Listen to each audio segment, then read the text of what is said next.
Today's guest is Professor Igor Mel'čuk, Professor of Linguistics at the University of Montreal. I had the good chance to meet Professor Mel'čuk more than 35 years ago, and I was a student in his semantics seminar at the University of Montreal.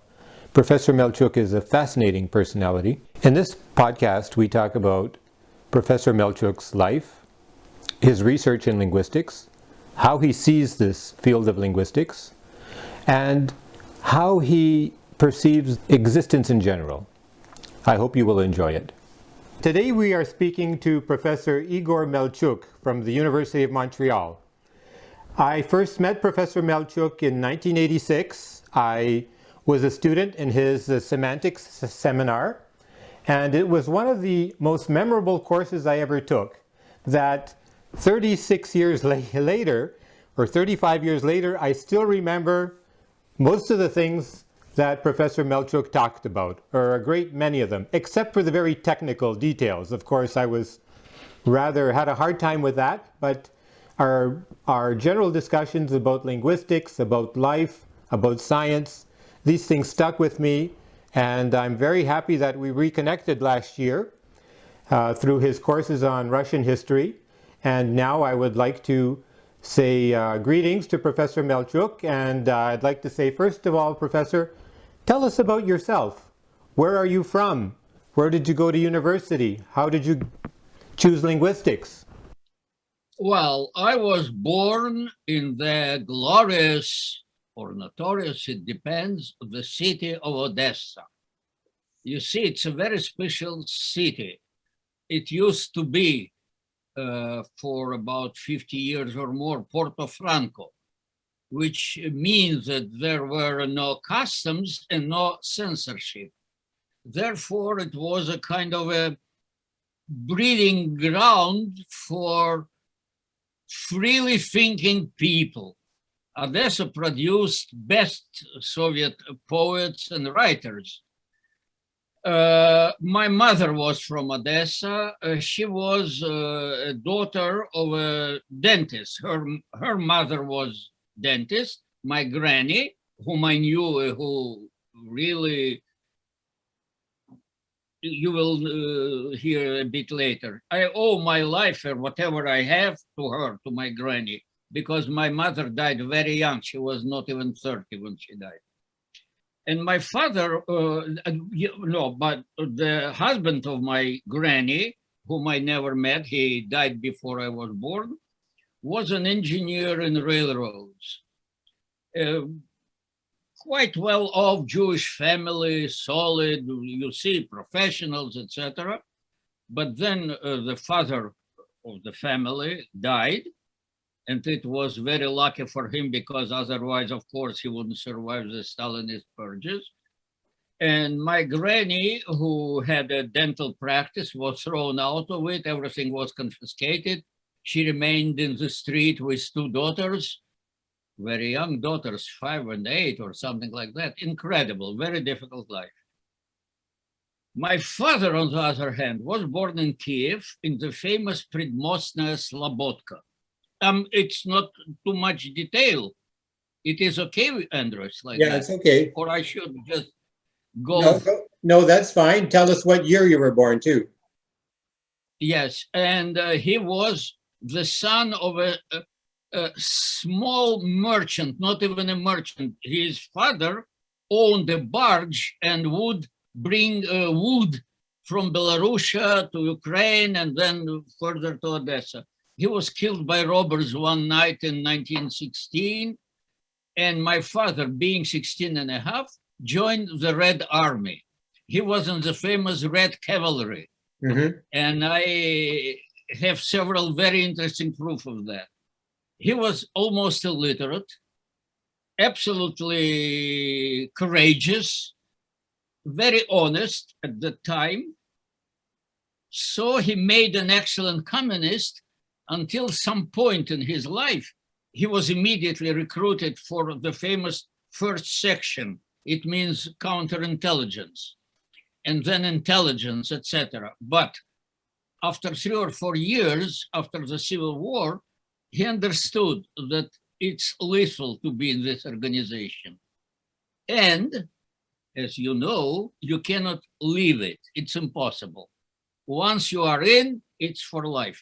But he managed to simulate mental disorder.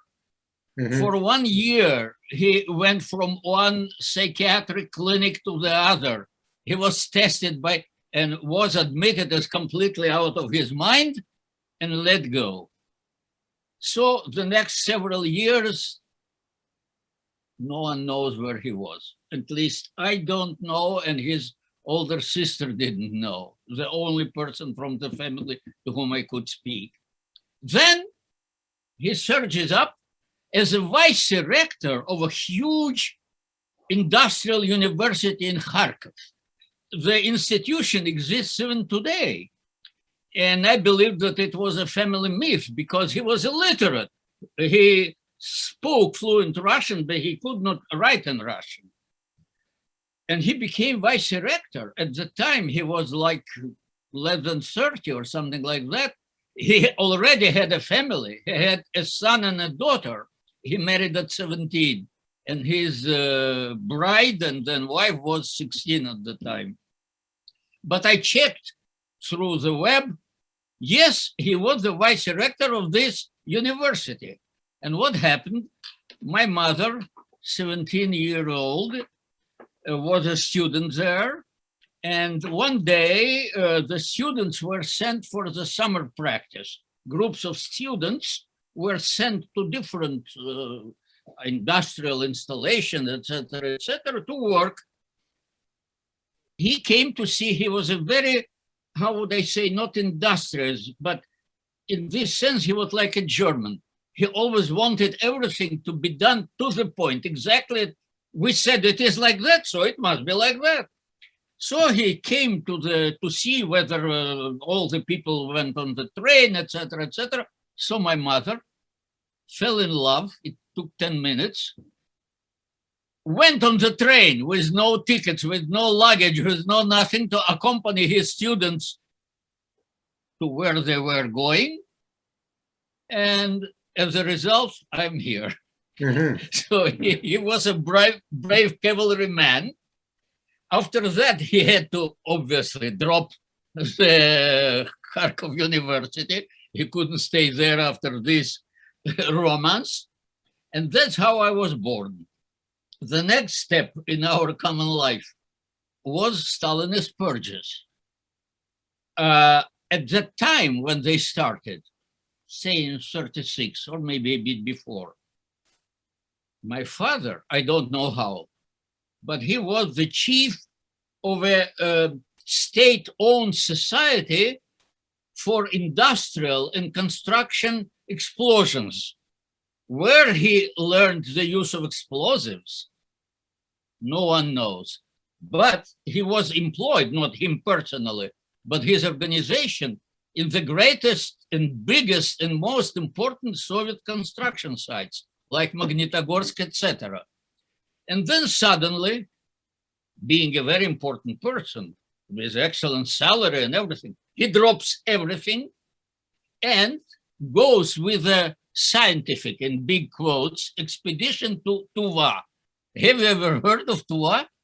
Tuva is near Kyrgyzstan, somewhere in the Altai region. No, it's much, much more to the east. Okay. It's deep in Siberia on the Chinese-Mongolia border. Okay. It's a small piece of land that, I don't know when, belonged to China, then to Mongolia.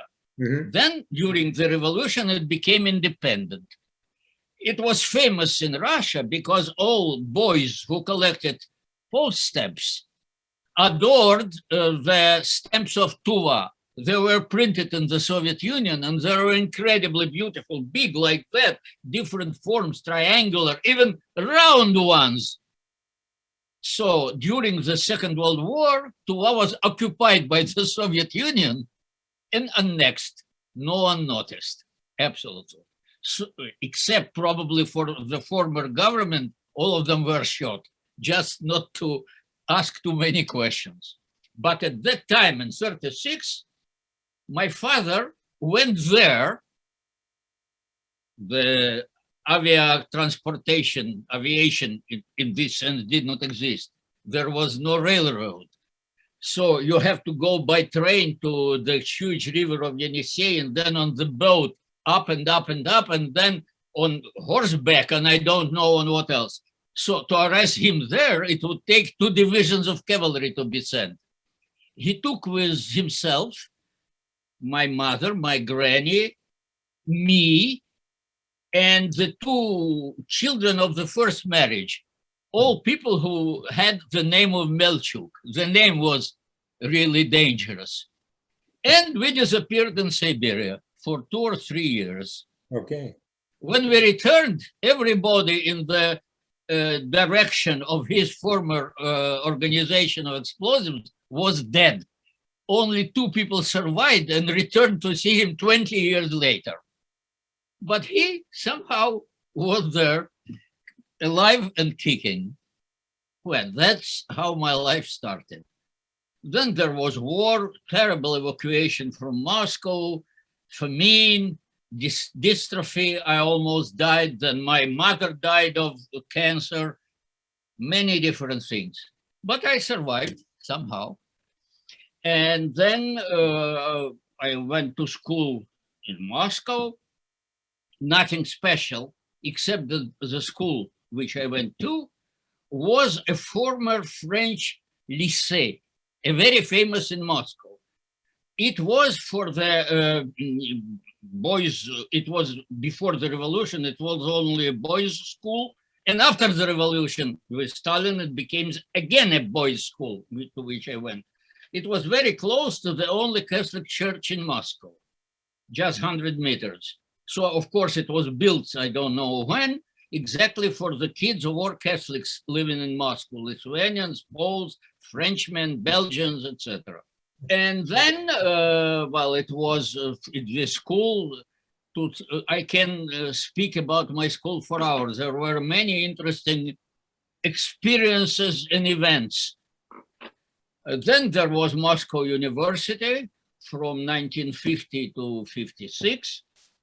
The interesting thing is that first, at that time, I was a convinced communist because whatever I'm not even talking about my father, but the readings that I have, everything would indicate that communism is the most logical, the most obvious solution to all the problems that I've seen in my life, poverty, sicknesses, etc., etc. When you are 16 and 17, you are very naive. You read and you believe that it's very logical. So if it's logical, it must be true. And so I wanted to become a leading member of the Communist Party, of course. Where are people like that formed? At the Faculty or School of History of Moscow University. I went there, presented my documents. It was 1950. It was not the peak, but very close to the peak of anti-Jewish persecutions in the Soviet Union. So the lady in the special entrance commission, she looked through my documents. I had the golden medal, everything. I was, between us, the best at the school, and so I have so many good recommendations. She looked through all that and said, "You must understand, young man, that you have no chance to be here. Of course, I will accept your documents. They are excellent. But between us, I tell you, you would never be admitted. And you must understand why." And I understood why. And she said, "Don't waste your time. Go to something else where you could beat the odds." It was a holy woman. And then I entered the school philological faculty. And there was also the story that I can tell for hours, because I wanted to study Spanish because of Cuba. That was starting becoming Latin America, etc. But I was forced, our year, 1950, there were 350 students at the Faculty of Philology, among them 7 Jews, And with exception of two girls whose fathers were generals of KGB and they were shot. And in a sense, we participated in that, but that's a completely different story. All other Jews were squeezed into a German group. Who decided that? Why? Don't ask me. Probably somebody heard people speaking Yiddish and believed that if you are Jew, so you speak German just like that. Well, it cost me 2 months of terrible struggle. I went to the Spanish group after all and finished the university. But then when I was in fourth year, they abolished, I don't know why, the Spanish chair. So I had to graduate in French. Well, I did. After that, there was another incredible story because when I was in my second year, 1952, Americans pushed through, no, it was later, 54, excuse me. They pushed through the first experiment of machine translation. And the results were published. They were meager, but there were results. A computer could translate, and it did. And one of the famous Soviet mathematicians, Professor Lyapunov, read about that and decided that he read more than normal press would communicate because he had access to the foreign press, and he decided that he could do it much better. But he needed somebody, a linguist. And so, again, a complete Odyssey or whatever, Iliad, I was found and invited to his group as a linguist. And 2 years later, me and one of his graduate students, Olga Kulagina, we published the ever first working full algorithm for French to Russian translation. We had the first prize for it at there was kind of a competition of students' work for a year. After that, Lyapunov wanted me to work with him, but I was not admitted to his institute because of my nationality. I am Jewish. And so he helped me to enter the Institute of Linguistics. That's another story. And then I started working in 1956, and I stayed there exactly 20 years when I was expelled because I protested publicly against the persecutions of Sakharov. Mhm. Yeah, you know, when he was persecuted, I don't know, a few hundred, maybe even a couple of thousand of Soviet academicians, professors, writers, I don't know who else, wrote that he is a social parasite, he is worse than a swine. Incredible. And unanimously we require that, etc. And I wrote a short letter to the New York Times where I said, not unanimously. I am also from the academy and I protest most strongly. Mhm. Well, 2 weeks later, I was out of job and I was declared myself a social parasite. And in the Soviet Union, it meant that the police could arrest you without any trial and deport you from Moscow within the 200 kilometers. So you cannot have contacts with anyone at all. Worse than that, in the Soviet Union, to work somewhere, you need to have an official permit for living there. The famous propiska, a kind of a term or notion that did not exist in any possible language. So some Spanish Republicans who lived in the Soviet Union invented a new Spanish verb, propiscarse. And so if you are deported like that, you have no propiska, so you cannot find work. If you cannot find work, you are a social parasite. And after 2 or 3 years of social parasitism, you get 10 years in the camps. And so you are finished. I had to emigrate. I did it regretfully because I was born and remained until I was almost 50, very strong-willed Russian patriot. So I believe that I belong to this country, and this country belongs to me partially, but exactly there is also my little piece of it. And I wanted to be there and work there. Well, they decided, the people decided that it's not true. And now I'm very happy that it happened. Otherwise, we wouldn't be talking. And probably I wouldn't be talking at all. I wouldn't survive in Russia. Wouldn't have survived. It's guaranteed for many, many different reasons. I would be already dead, as all people of my age, very few survived to reach even 80. And I'm almost 90. So let's see. So when you had to leave the Soviet Union, where did you go? Where did you immigrate to? And how did you, you see, I immigrated using an invitation from Israel, as all the Jews. But I'm a big defender of Israel. But you see, I'm not in any way related to real Jewish culture. I'm not religious. Our family never had any tradition in this sense. If we had some tradition, they were 100% Russian. I never spoke a word of Yiddish. It's a pity. It's another language. It would be nice, but I did not. So you see, Israel was for me something absolutely intangible. I would go there maybe, but it's a another complicated story. The then head of the linguistic department in Montreal, André Claes, maybe you've heard of him or met him. No. He is a brilliant organizer of science.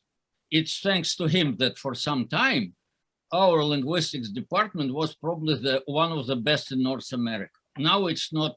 He is gone and all the old guards are gone, and so now it's changed a lot. But at that time, he heard about me and he invited me to his department. And so even before we arrived in Vienna, because from the Soviet Union, the only contact with the West was through Vienna. You go to Vienna and then you are not in the Soviet Union anymore. And there was an invitation for me with an application for a visa, etc., etc. Well, you see, I had 2 kids, wife, and I had a very sick sister who remained in Moscow, so I needed some means to help her. I accepted. It was right away, full professorship. Fantastic. What year was this? It's absolutely, it was in 76. 70. And how old were you at the time? 54. Oh, already. Excuse me, 44. 44. Yeah, 44. You see, with the age, you lose your ability to calculate properly. So you came to the University of Montreal as a professor of linguistics. So let's now turn a little bit to the field of linguistics. What exactly is linguistics? You said you started in philology, but how does linguistics differ from philology or from the study of foreign languages? I can answer that and will answer with great pleasure, but it's extremely subjective. It's my personal opinion, which is not obligatory for anyone else. Linguistics is strictly about language and nothing else. Philology is about texts. A real philologist studies kind of texts, can be modern poetic text and old Syriac text or whatever. He studies texts for all possible reasons related to them, how they are organized, how they were written, what is described in them, what do they reflect. So this is philology, working with text and anything that is somehow, except for not physical matter of printing ink or something like that, excluding that, everything that is philology. Linguistics is a very new science. Actually, it emerged as a real science, I would say maybe just 50 or 60 years ago. It was kind of a poor relative of philology and was born as a part of philology, of course, because any philologist, if he studies text, has, first of all, mastered the language in which the text is written. But linguistics is about language. And what is language? Language in general, or a language, like English in our case now, is a computer program, in quotes, kind of, written in your head and in my head inside, such that allows me to take some ideas, whatever they are, well, the information that somehow, according to my understanding, answers your questions, and encode that in such a way that you, supplied with the same program, can extract that information back. So this program that runs in our heads is language, and nothing else is. So linguistics is a very narrowly, to me, very narrowly defined science. And since what if we agree to understand language as this electronic program that runs in our heads, and this program is not observable, you cannot see it, no way, it has to be modeled. So you can discover it by hypothesis if, for instance, to produce such an English sentence from such and such piece of information, you need such and such rules. I try, I put this information into these rules, I see what gets out. Yes, it's good English, but not quite idiomatic. So I doctor something inside my rules, now it's much better, etc., etc. So that is linguistics. Modeling language by, it is always was called by the technique of the famous black box. When you observe and control the inputs, the ideas, and you observe completely, you can see everything, the outputs, English sentences. But how you go from that to that, you just guess. In Russian, we say, we put our finger against our forehead and we think. Well, that's what is linguistics. And I came to this understanding. Of course, I did not have this idea of linguistics before I came into a narrow contact with machine translation. Exactly, a machine translation algorithm. At that time, it was 70 years ago almost. No, less than that, but roughly, is a very good, in a sense, model of language. Exactly. You give to it an input and it produces a linguistic output. So that's influenced all my studies at the university and then whatever I did after that, etc., etc. And at some point, me and my colleague, with whom we worked for 25 years in Moscow, Alex Zhalkovsky, now he's a professor in California, we came to the idea of a meaning text model. That is the description of language that is exactly, is not interested in anything else but the passage between a meaning and a text. So for instance, the history of language, you can call it linguistics, I wouldn't mind, but it's not my linguistics, it's something completely different. Can be extremely interesting, but it's not the same science. And what is important, that it is meaning to text, while all the philologists always went from text to meaning. It's understandable because typical philologists study all texts. That's the only way you can study them. And what do the philosophers do with language? Because there's the field of the philosophy of language, and there's people like Wittgenstein, who are, his name is very well known, but what are they trying to do with language? If you want the real, a brutal truth, I don't know. Okay. To me, no, to the extent that I can understand, they do semantics. Semantics, okay. Yeah, and beyond, not they. There are many, many words around which I don't understand. Maybe there is some logic. Of course, the logicians are the main logical operators, like if, etc. are words of natural language. And what logicians have formalized and put into their formulas comes from natural language. So to some extent, everybody feeds on natural language. But what is philosophy of language, I don't know. Never knew, and probably will never know. I will die before it is possible to understand. When you talk about algorithms, does this not mean a certain talent for mathematics and logic as well? And because normally when someone is good in foreign languages, they are more the creative type, the musical creative type of person, the person who is good at foreign languages. But in linguistics, it seems you have to have this sort of mathematical talent too. And does the linguist... Not really, no. It's a bit different, Andrews. Why? You see, we need lots of mathematics, but a very strange mathematics. Mathematicians even, well, they say yes, but what's the interest of that? We need mathematics to organize our model in a formal way.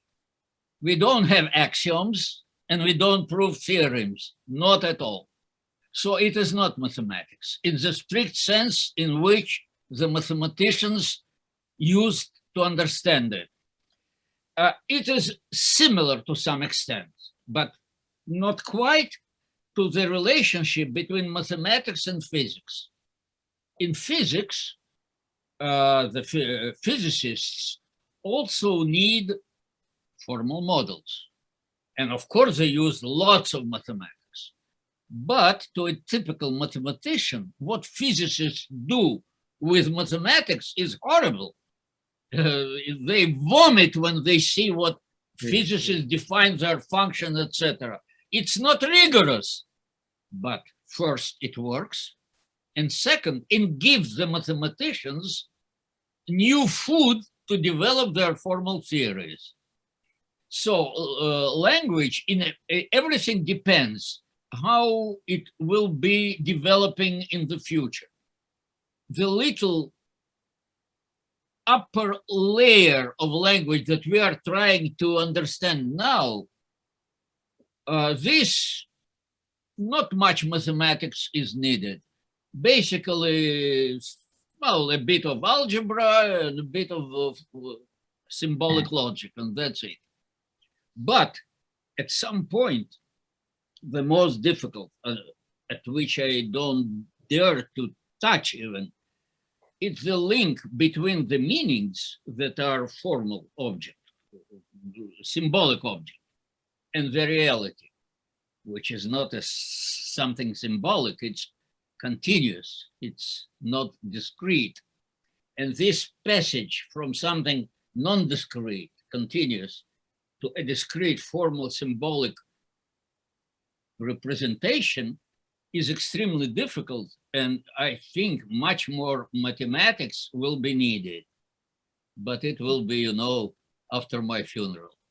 Going back now, touching on different schools of linguistics, I remember from your seminar you had introduced us, or you had talked about computational linguistics, mathematical linguistics, and formal linguistics. So you yourself would be, are you in the school more of formal linguistics, and what are the other two schools about? You see, well, formal linguistics to me is kind of a, well, can there be informal linguistics? Yes, if I give a lecture to third grade kids, it would be informal linguistics. But it is as much informal as if I try to talk to little kids about physics. Every science must be formal. There are no informal sciences. So formal linguistics is not a real term. It is just a way to push away stupid people. Okay. Now, what is computational linguistics? This is probably something that I don't understand fully myself, but it exists. It's solving problems using computers, the problems that cannot be solved in any other way by humans. For instance, in my domain, for instance, I worked on morphology of a particular language. Say it was, in my case, it was noun in Hungarian and verb in Spanish.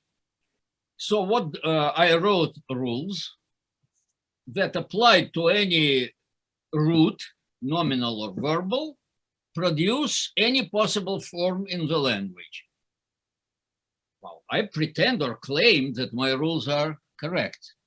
How can I know?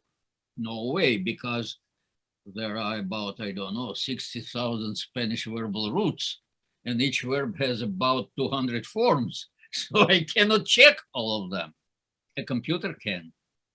Mm-hmm. So this, somebody who would develop a model for checking my rules would be a computational linguist.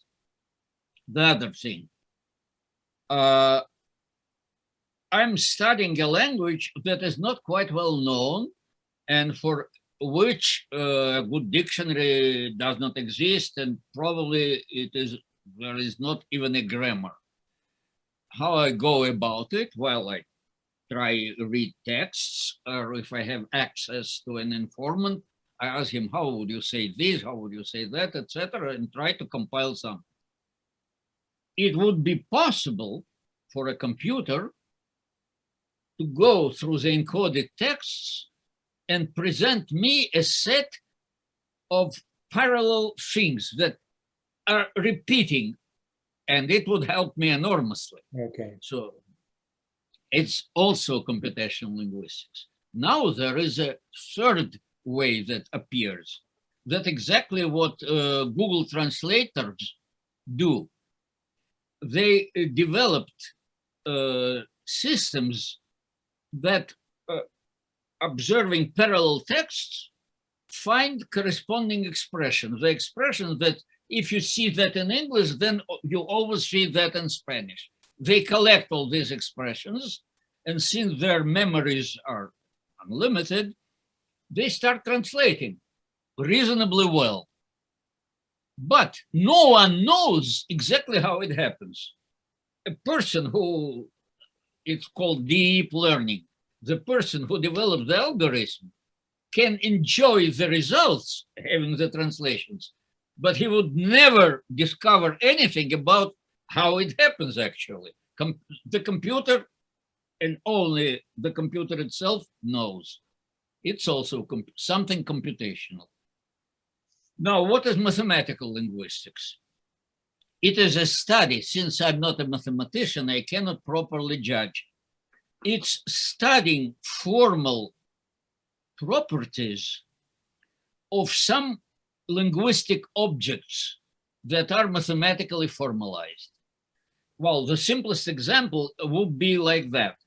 We are trying, I mean people who think like myself. There are a few dozens in the modern world. We describe meaning by semantic networks. It's an unlimited graph with as many nodes as we need, and actually without any constraints on it. Now, from this semantic network, we have to write rules to map a network on a tree. And a tree is very constrained mathematical objects. The question is, can you see, when you see a network, would this network be completely arborizable, transformed into trees? Or there are some, what are the formal properties of trees and of networks that allow us to decide whether one can be fully transformed into the other? So this is a purely mathematical problem applied in linguistics. So should you call it mathematical linguistics? I don't know, but I wouldn't mind. If somebody sends me an article and it's called, I don't know, a remark on mathematical linguistics, can such and such a semantic network be completely transformed into a tree? I would read it with pleasure. Of course, a linguist cannot do that. It's a typical mathematical work, but it's very useful, would be extremely useful. Now, tell us a little bit. Of course, the linguist who is very well known is Noam Chomsky. And can you tell us a little bit what kind of linguistics is he doing, or what is his contribution? And is he working in the field of mathematical linguistics, or what is his book? Chomsky. Yeah, Chomsky. His book, Generative Grammar, what is it all about, basically, in comparison to your work? It's difficult to answer your question because, as happens in life, the Chomskyan approach is very contradictory in a sense. First of all, as always, it's more pleasant. I will begin with a good thing about him and his approach. He was probably the first linguist who explicitly formulated the necessity of having explicit rules, writing rules. Linguistics is about writing rules. It was Chomsky's slogan, and it is 137% correct. And it's thanks to him that we have that. Now, when he put himself on this path, he wanted to use the formalisms that were known before, just adapting them exactly for this task. And these were generative formalisms of mathematical logic. How you can deduce new theorems from a given set of axioms. And so that's what he called generation. Actually, generation is not what people think. It's not producing something. You cannot actually, people say that and even do that, but it's absurd. You cannot generate a sentence. You can produce a sentence.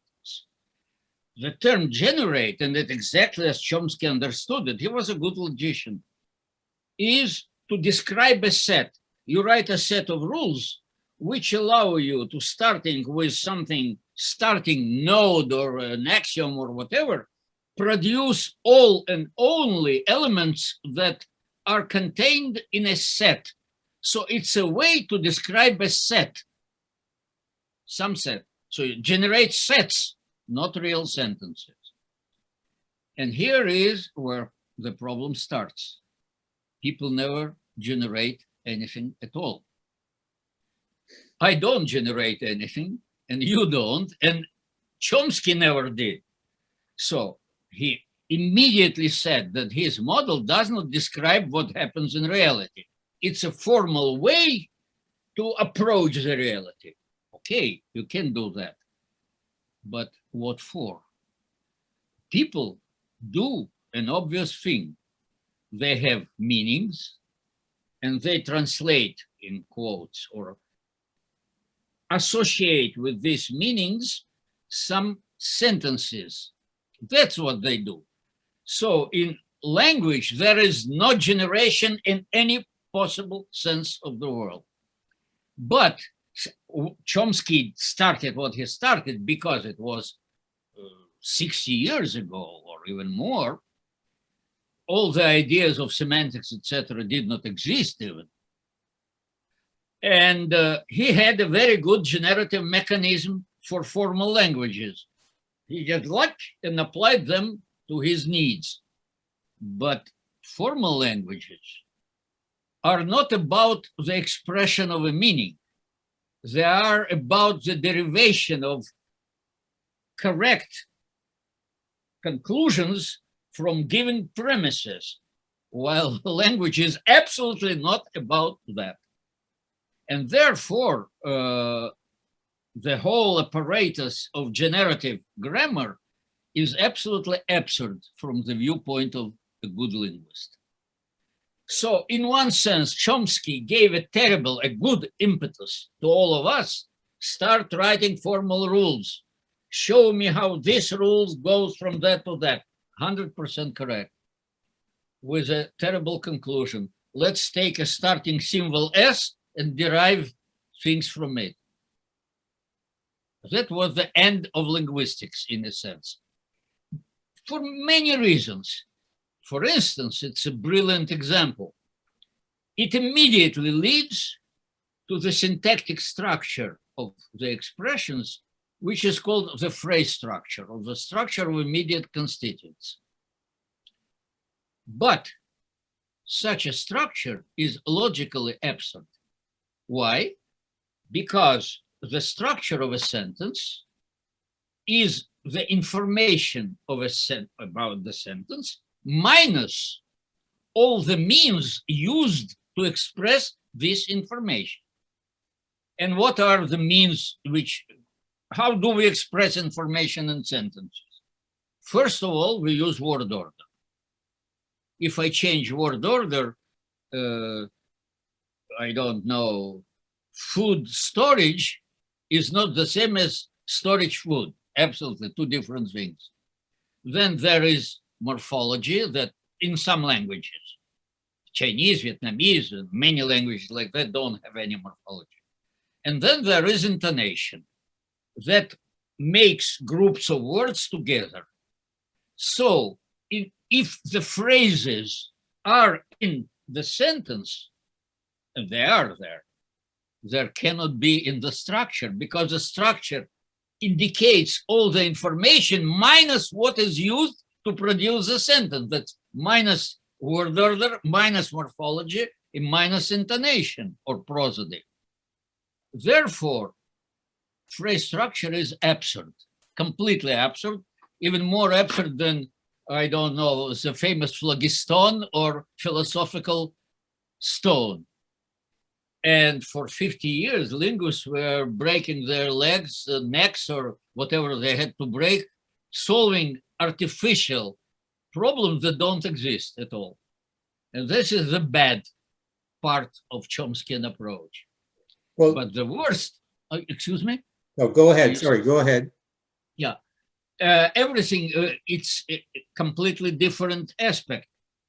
It's a political aspect. Unfortunately, Chomsky turned his linguistic advantages into a political weapon. Actually, he was not a scientist, he was a political commissar of the communist type. He blocked, but just, almost physically, people from doing anything else. Any student who wouldn't fully, not even share his views, but completely sharing his views, was not supposed to criticize, not supposed to change a little bit. So it killed linguistics. It started brilliantly, and it lasted 40 years. The Soviet Union lasted longer. But it was a kind of a Soviet Union built in linguistics, a communist dictatorship with a very good idea. And the idea of the communist rule is brilliant. The only problem is that it's impossible to implement.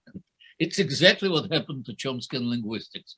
The ideas were very good, but you see, everything is dead now, and thank God, it disappeared without much bloodshed. It's not like other things. They disappear with millions and millions of killed. Here, no. He started writing all these political books too. Most of them didn't make any sense. I don't know. I looked a little bit. No, he wrote those books from the very beginning. Okay. Yes, probably. I don't know. In 1978, there was a very interesting thing in Montreal. Were you in Montreal at the time? No, not yet. 78, not yet. Yeah. There was a trial of somebody from France, the name of Forisson. Does it ring any bell? No. Professor Forisson. No. He was sued by a survival of Oswiecim, a very old Jewish lady, because what happened was this Forisson, a French professor in good standing, etc., wrote a book in which, published in 72 or 73, something like that, in which he accused the European Jews of inventing the whole business. There was no Holocaust. Yes, there were some violation of human rights. A few hundred Jews were killed. Yes, there were bandits everywhere, but nothing else. And this lady who survived that 16-year-old girl and had still numbers tattooed on both of her arms, it's not the finished. Nobody in France wanted to publish his book. And what he did, he found a publisher in Belgium, but the guy accepted to publish it only if a leading figure in academia will support it. And Chomsky did. Incredible. He wrote a preface. Look, you can Google Faurisson, F-A-U-Risson, S.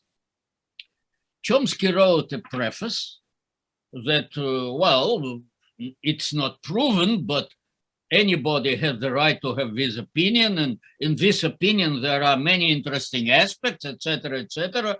It is not absolutely offensive. I'm Jewish myself, and what's wrong with that, etc. The book was published. As soon as it was published in 77 or 76 with Chomsky's preface, this lady sued him. Ridiculously, he came for the trial, and he lost. But since it was impossible to prove that he wrote his book with the intention to hurt anybody, he said, I wrote it because I believed it true. It said, he was fined $1. And that was the end of the whole business. When it happened, in 2 or 3 American, there was the linguist, the network, web did not exist, but there were printed things about linguistics circulating about between the university professors, and I received it from America. Somebody wrote to Chomsky, how could you? From at least you could remain silent. It's impossible. It's offensive. Chomsky answered. And that's when I understood to what extent he is horrible. He wrote, when I wrote my preface to the Faurisson's book, I didn't read it. Now that I have read it, I find it very bad, but I still defend his right to publish it. Why not? What's wrong? Yeah, that was the end. You see, in a sense, it's always, life is too complicated to my taste. When I was persecuted, thrown out of my institution, etc., etc., Chomsky published a protest letter in New York Review of Books and somewhere else. And it started an avalanche of a letter in my support. It's probably why I was just let go instead of west, instead of going east. So the first thing I did when I arrived in Montreal, I wrote a big letter to Chomsky to thank him for his participation in my fate. And then I didn't know about his tricks with his students, etc., etc. But after the Faurisson affair, I did not maintain any relationship with him. He is a very bad man. Really, really, if there are evil people, he is one of those. But he's a genius. Nothing doing. As our great Pushkin said in a little piece called Mozart and Salieri, гений и злодейство – две вещи несовместные, не правда ли? The evil and the genius are incompatible, isn't it true? And Salieri, putting some poison in his wine glass, says, I don't know, maybe. Changing the topic a little bit, I wanted to ask you, I had my own sort of insights the last while, and I was really, because I was a professor, well, I still am, I'm a professor of philosophy.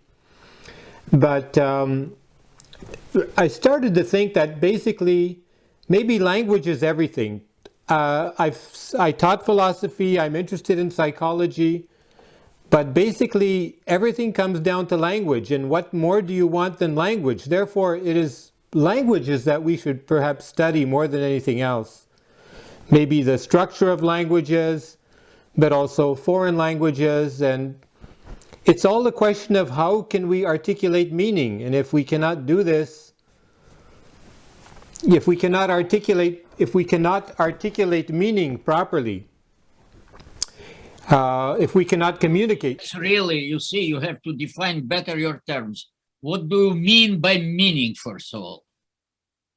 Because it's an extremely complex thing in the human language.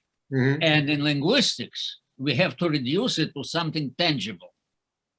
So when you listen to me, you understand my English perfectly. Still, you can tell me, what do you mean by that? Well, I say, for instance, Chomsky is a genius. You say, I don't understand you. What do you mean? So this thing that you don't understand is not the meaning in linguistic sense of the term. Of this, okay. Yeah, for a linguist, the purely linguistic meaning, so the thing that is encoded exactly in the language, and when you translate it to a different language, it will change, is the invariant of all paraphrastic expressions of the same meaning. It's, you see, roughly the same thing as what is weight. Weight is the invariant of all things that have the same weight. That's exactly what is weight. So linguistic meaning is an extremely precise thing. This meaning, when we talk, of course, you are not interested in the linguistic meaning of my words. For you, it's only a means.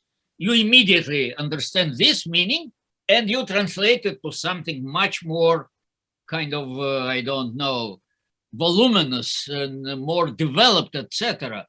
Your system of beliefs, superstitions, if you wish, etc., etc. But that's what linguistics does not deal with at all. Mm-hmm. We have to cut at language, because otherwise, you see, it dissolves creates a mess. I remember you saying that philosophy is kind of an intellectual alcoholism, and you were saying that. I said that? Yeah, you said that, and you said Hegel should not be taught in school. Intelligent, huh? I wouldn't think of that. Yes, because, you know, science is a way of writing equivalence rules. Here is my rule, it applies to that, it produces that. Where there are no rules, there is no science. It's just nice chat. Now, in philosophy, your rules apply to what? And they produce what? No rules, no science. Just 5 o'clock tea talk. Right. Exactly. Yes, a lot of chatting. Mm-hmm. It could be very interesting. It could be even very useful to something. I'm not against it. People like religion. It's logically speaking is absolutely absurd. But I saw people, and many people, for whom it's an incredible, important mental crutch. They wouldn't really live normally without that. So it's a very useful thing. The fact that it's scientifically speaking absurd, well, so why it shouldn't be? Love and sexual attraction is logically absolutely absurd. And well, without that, there would be no humanity. So when I say it is absurd, it doesn't mean that it's necessarily bad. It does not fit in the frame that we are considering now. That's only that. In a different frame, it could be extremely useful. That leads me to ask you another question. What do you think, because I know you are a scientist, but what do you think about things like spirituality, the soul. Don't know what it is. Okay. And if philosophy is alcoholism, spirituality is hard drugs. Hard drugs, okay. More dangerous. Okay.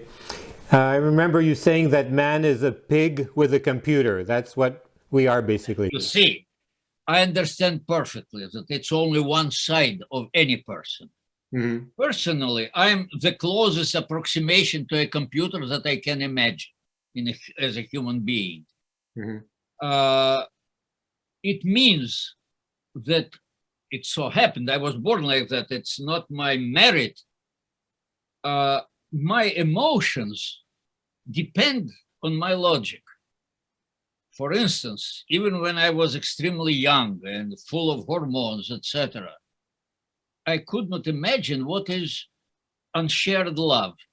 No matter how strong I would be attracted to a woman, if she didn't like me right away, she ceased to exist for me. It happened so many times. You see, exactly. Yes, I have the attraction, but my brain tells me, no way.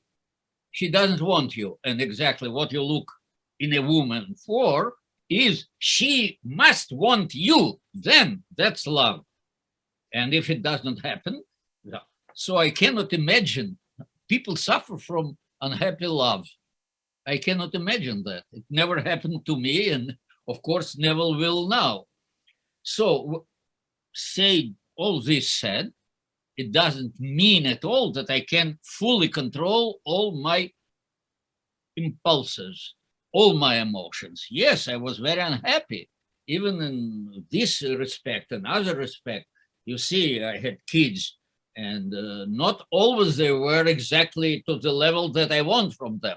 So I was suffering. I fully understand that I cannot do anything about that, but still you suffer. And so a human, even the most automatized, remains a human.